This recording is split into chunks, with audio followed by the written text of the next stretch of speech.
क्या आप भी वीडियो बनाते हैं और आपके वीडियो में बाहरी आवाज़ बहुत ही ज़्यादा आने लगती है? चलिए बताता हूँ उसको कैसे हटा सकते हैं। चलिए मोबाइल की स्क्रीन पे चलते हैं।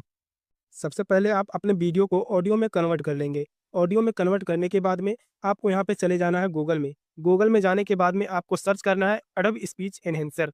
यहाँ पे सर्च कर लेंगे, जो पहला आएगा उस पे क्लिक कर देंगे। क्लिक करने के बाद में आपको इसको लॉगिन करना होगा। लॉगिन करने के बाद में आपको यहाँ पे चूज़ फाइल पे क्लिक करना होगा।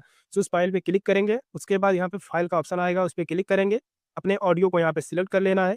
ऑडियो पे सिलेक्ट करने के बाद में थोड़ा-सा यहाँ पे प्रोसेसिंग लेगा, उसके बाद यहाँ पे आपका बाहरी आवाज़ हट जाएगा। उसके बाद यहाँ पे नीचे आप आएँगे, नीचे आने के बाद में यहाँ पे डाउनलोड पे क्लिक कर देंगे। डाउनलोड पे क्लिक करने के बाद में थोड़ा-सा यहाँ पे आपका प्रोसेसिंग लेगा, उसके बाद यहाँ पे देख सकते हैं धीरे-धीरे आपका डाउनलोडिंग होना स्टार्ट हो जाएगा और इसको आप प्ले करके भी यहाँ पे सुन सकते हैं। यह वीडियो आपको ज़रा-सा भी अच्छा लगा तो वीडियो को लाइक करके चैनल को सब्सक्राइब कर लें। चलिए मिलते हैं अगले वीडियो में।